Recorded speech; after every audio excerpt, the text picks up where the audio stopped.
5 years after the police killing of George Floyd in the U.S., when officers knelt on his neck, how has the Montreal Police Force updated its practices? Joining me now is SPVM Chief-Inspector David Shane. Thank you so much for being with us. It's my pleasure. How would you say officers here have updated their approach to situations?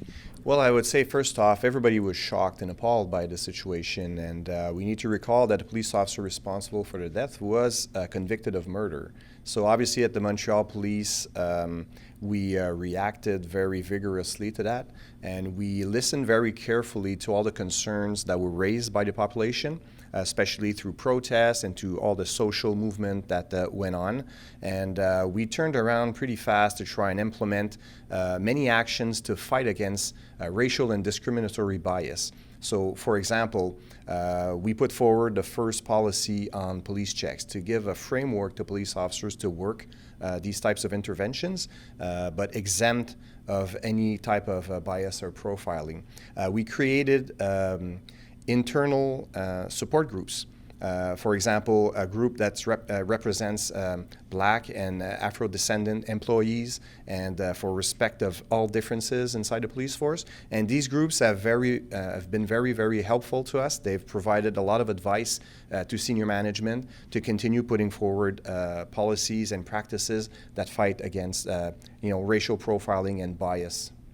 Would you say with those concrete measures that you've seen a difference since May 2020? Well, we're always improving, that's for sure. Nothing is perfect.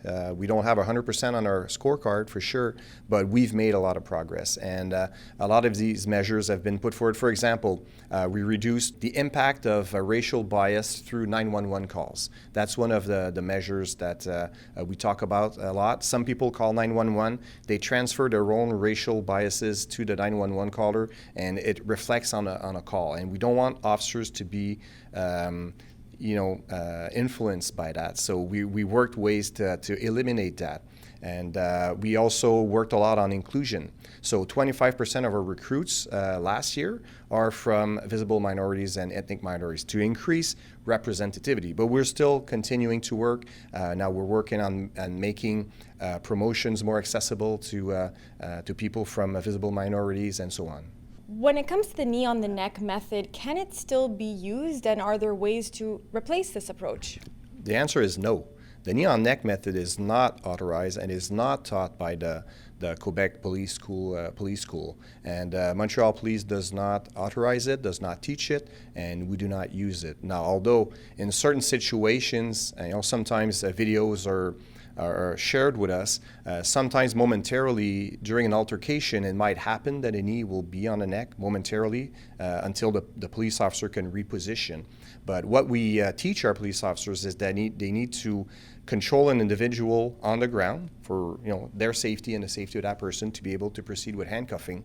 And they need to immobilize one of the two axes of rotation. So there's one that's created by the hip line, and the other one by the shoulder blade line. And that's where they can actually press their knee to put pressure to maintain that person.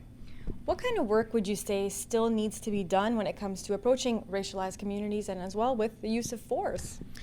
Well, we feel that it's all about relationships and being able to acknowledge and share on each other's realities. For example, a few weeks ago we launched a new initiative.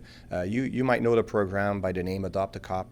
And so Montreal Police is going in with that type of program. So we matched a police officer with youth, about 15 to 20 matches, and we'll be working forward to better understand each other. The police needs to understand better the communities, but also the communities need to understand the police and what we're trying to do and what our mission is.